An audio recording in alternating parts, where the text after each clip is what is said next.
हैरान करने वाली इन बातों को सुनकर हमें भरोसा हो चला था कि अभी डायरेक्टर साहब कुछ और बड़े नामों को लेकर भी दावे करने वाले हैं। लिहाजा हमने बातचीत जारी रखी। इस बार क्यूआरएस के मैनेजिंग डायरेक्टर ने उस हथियार का जिक्र किया जिसके सहारे सीटों की संख्या हमारी पसंद के पैमाने पर नापी जा सकती है। आपको ये सर्वे कर लूंगा और आपको पूरा परफेक्ट हिसाब दे दूंगा कि यूपी में सिनेरियो यही है। नहीं सुनिए, सिनेरियो यही है, वो that is for your knowledge. आप उसको वेबसाइट में दे ना दे, दैट डिपेंड्स अपॉन यू। लेकिन आप वेबसाइट में जो देंगे उसको मैं मैनिपुलेट क्या करके देना है। मैं अगर मेरे को 12 सीट आया, मैं आपको बता सकता हूं कि हम 17 देंगे तो इनका सीट 12 से 17 के अंदर रहेगा या 18 के अंदर रहेगा।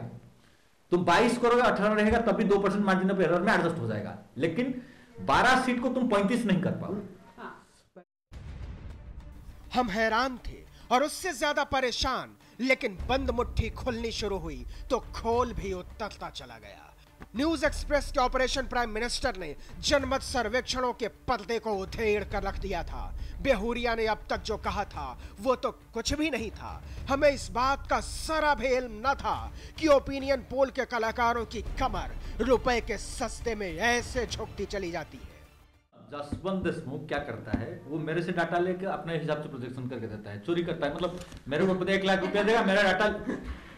सुनो क्या होता है, सबका अलग अलग माइंडसेट होता है। तो मैं जो सैंपल कलेक्ट किया उसमें मेरा न्यू वोटर कितना है, पास्ट वोटिंग बिहेवियर देखता हूं, बहुत सारे टेक्निक यूज करने के बाद प्रोजेक्शन करता हूं।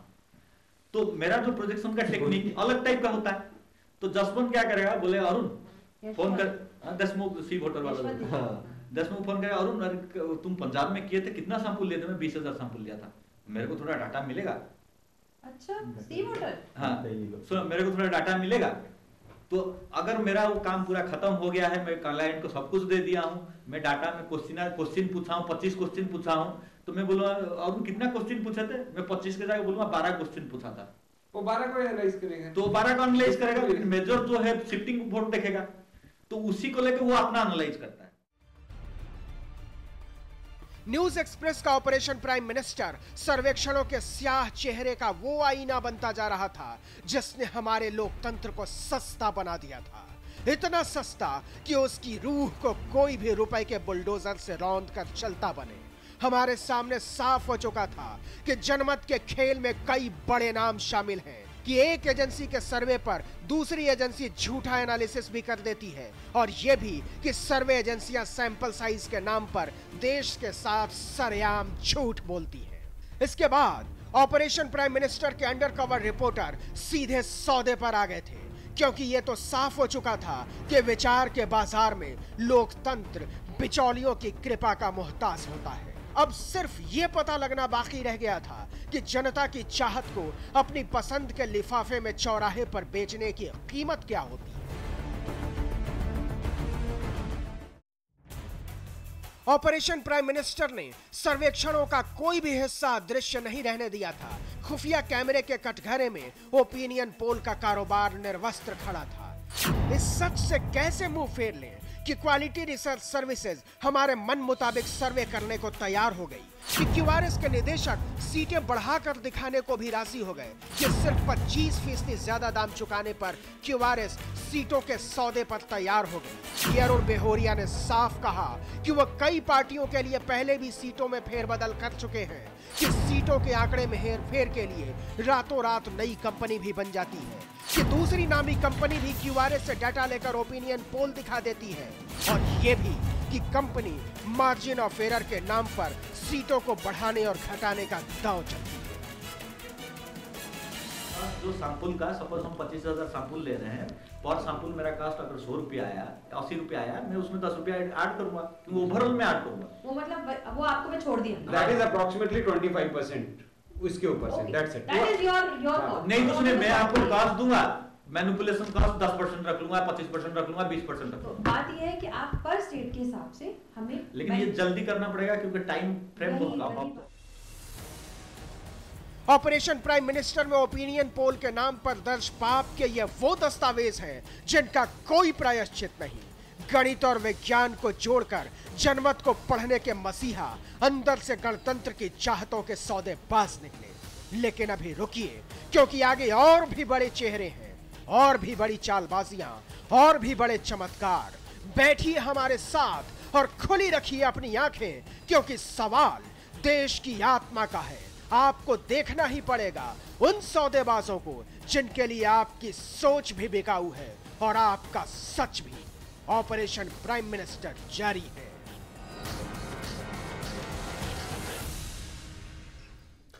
ऑपरेशन प्राइम मिनिस्टर अपने दर्शकों को बता दें कि अभी ट्विटर पर ट्रेंड कर रहा है और जो ट्रेंडिंग चल रही है भारत में वो काफी ऊपर है। आप भी ट्वीट करें इसे। लेकिन इस वक्त जो हमने आपको QRS का भी यहां पर ऑपरेशन प्राइम मिनिस्टर वाला स्टिंग ऑपरेशन दिखाया, उसमें अरुण बेहुरिया ने एक ईमानदारी दिखाई।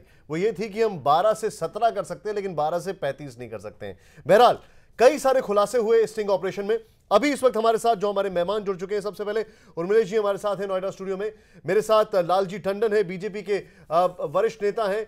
हमारे साथ इस वक्त मौजूद हैं तुषार गांधी, जो कि ग्रैंडसन है महात्मा गांधी जी के। और हमारे साथ इस वक्त सबसे आपको बता दें, हमारे साथ SY कुरैशी जी हैं, former chief election commissioner, Akhilesh Pratap Singh Lucknow studio से।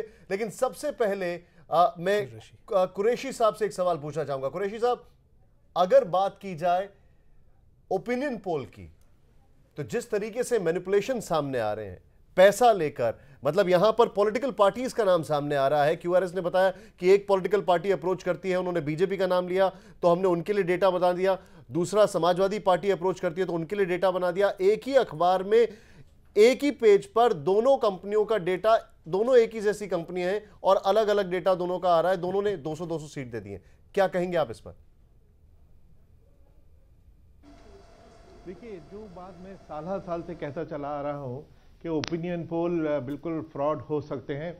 अगर ईमानदारी से हो तो साइंस है, वो उसमें कोई बात नहीं। लेकिन हमारे देश में जहाँ पेड न्यूज़ की इतनी एक कर्स है कि पैसे लेके जो चाहो लिखवा लो, जो एडिटोरियल लिख देंगे, खबरें लिख देंगे।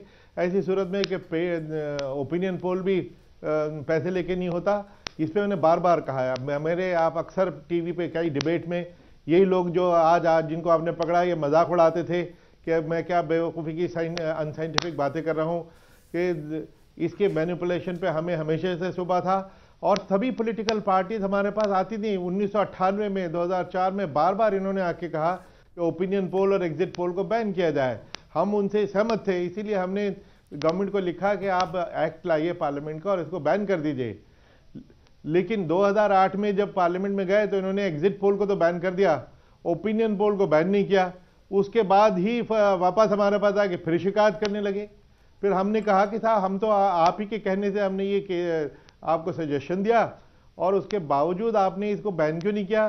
तो हर पार्टी अगर उसके फेवर में कुछ आने लगता है तो वो उसको सपोर्ट करने लग जाती है, जब उसका विक्टिम होती है तो शिकायत करती है। लेकिन बहुत बढ़िया सवाल कुरैशी साहब आपने उठाया। ये बहुत ही बढ़िया सवाल उठाया, क्योंकि ये राजनीतिक दलों की इच्छा शक्ति और राजनीतिक दल अपनी सुविधा के हिसाब से जब भी ओपिनियन पोल हुए उनको उन्होंने लिया। SY कुरैशी साहब एक ऐसे जिम्मेदार पद पर रहे हैं, जब इन्होंने भारतीय चुनाव आयुक्त की भूमिका के तौर पर जब इन्होंने निभाई, वो एक ऐसा दौर था जिस वक्त एक 55% 60% तक मतदान होता था। और जब से CEC बने कुरैशी साहब, वहाँ से जो अवेयरनेस आई, मतदाताओं में जागरूकता फैलाई, आज नतीजा है कि 70% तक मतदान होने लगा है। कुरैशी साहब, आपकी उस भूमिका को नकारा नहीं जा सकता। आपने एक बहुत बड़ा योगदान दिया है देश में मतदाताओं को जागरूक करने में, और साथ में इस ओपिनियन पोल्स को लेकर भी आपकी एक बहुत ही सख्त ओपिनियन रही है। सवाल अब उठता है कि इस खुलासे के बाद अगर इस वक्त आप भारत के मुख्य निर्वाचन आयुक्त होते तो आपका पहला कदम क्या होता? देखिए, ओपिनियन पोल को बैन करना पार्लियामेंट का काम है। हम दोबारा से कहते हैं, अब तो कहने की भी जरूरत नहीं, आपने कह दिया जो हम कहते कि इमीडिएटली इसको ऑर्डिनेंस को लाके इसको बैन कीजिए। क्योंकि हमने एक दफा डिस्कवर किया कि हम जब ये रिसर्च टीम है हमारे पास ही आती थी हमसे परमिशन लेने, तो 2-4 एजेंसी, और वही एजेंसी 10-20 कंपनियों, 10-20 पार्टियों को अपना अपना या चैनल को अपना वो बेचती थी। सो रिसर्च एक ही है, रिजल्ट 10 हैं कि जो आप जितना पैसे दे उसके मुताबिक आपको आपके मर्जी का रिजल्ट दिखा देंगे, दूसरे को दूसरे का मर्जी का। कुरैशी साहब, हमारे साथ बीजेपी के लोग भी हैं, हमारे तो माथा, और कांग्रेस के लोग भी हैं। सर, दोनों से इमीडिएटली पूछ लेते हैं, तुरंत पूछ लेते हैं। लालजी टंडन बीजेपी के प्रमुख नेता उत्तर प्रदेश से, लालजी टंडन साहब, आपकी पार्टी का क्या रुख होगा? क्या आप ओपिनियन पोल को बैन करवाना चाहेंगे? आप चाहेंगे कि ओपिनियन पोल बैन हो?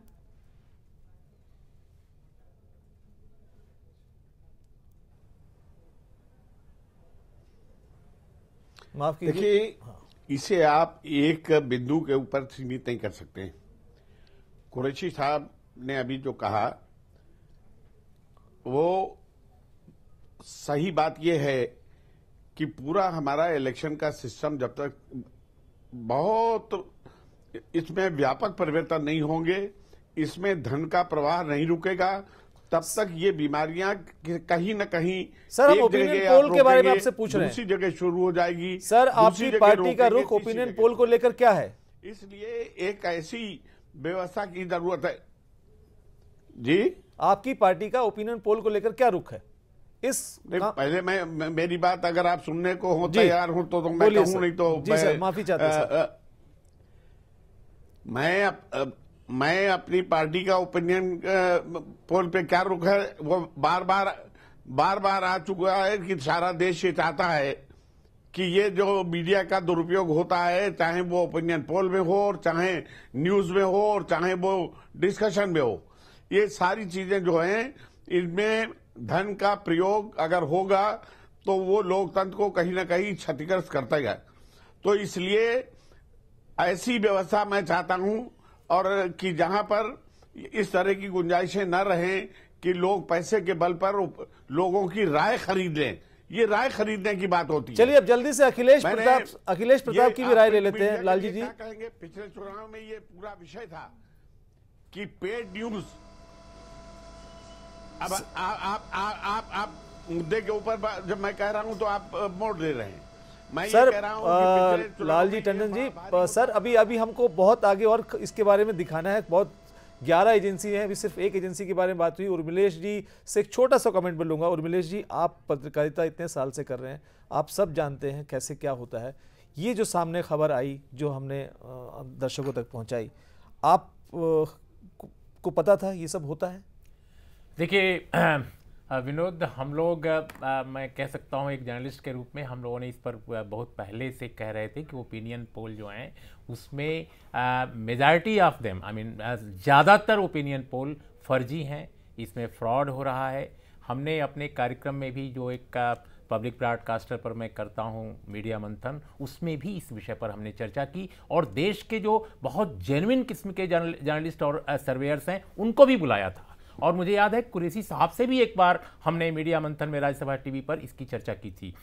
इसके अलावा मैं सबसे बड़ी बात ये कहता हूं, मैं अपनी बात छोड़िए, हम तो एक जर्नलिस्ट हैं, हम लोग हैं, लेकिन इसमें कुरैशी साहब, भारत के निर्वाचन आयोग के तमाम लोगों ने जो महत्वपूर्ण योगदान दिया है इस पूरे विमर्श को, इस पूरी बहस को आगे ले जाने में, वो अमूल्य है। लेकिन मैं आपको याद दिलाना चाहूंगा, अभी लालजी टंडन साहब कह रहे थे, मैं उनका बड़ा सम्मान करता हूं, 2004 में जहां तक मुझे याद आ रहा है बाकायदा बैठक हुई, सर्वदलीय बैठक हुई कि ओपिनियन पोल ओपिनियन नहीं सर्वे कर रहे हैं, ये मतदाताओं के मानस का सर्वेक्षण करने के बजाय मतदाताओं के बीच ओपिनियन निर्माण कर रहे हैं, एक बहुत तरह बड़ी से बात आपने मैन्युफैक्चर कर रहे हैं। बहुतायत सर्वेक्षणों की बात मैं कर रहा हूं। लेकिन उस वक्त सबने कहा कि इनको बैन किया जाए। मैं ये जानना चाहता हूं उनसे, अभी हाल में फिर एक बैठक बुलाई गई थी, निर्वाचन आयोग की भी पहल थी, निर्वाचन आयोग भी कह चुका है, फिर दोबारा तिबारा मुझे लगता है 10 बार कह चुका है। तो इस बार एक महत्वपूर्ण पॉलिटिकल पार्टी ने इस पर नानुकुर की। क्यों की? सवाल इस बात का है, आखिर जब आपके पक्ष में होता है तो आप खुश, और अगर आपके पक्ष में नहीं होता है तो ना खुश। मैं समझता हूं कि जो आपने काम आज किया है इस चैनल ने एक्सीलेंट वर्क है। हम लोग जो कहते रहे, इलेक्शन कमीशन जो कहता रहा, उसको आपने दिखा दिया, आपने प्रमाणों के साथ दिखाया है। और मैं सभी सर्वे करने वाली एजेंसियों को फ्रॉड नहीं कहता हूं, लेकिन मैं ये जानना चाहता हूं कि ये सर्वे सिर्फ जीत हार के क्यों होते हैं? सर अभी ये सवाल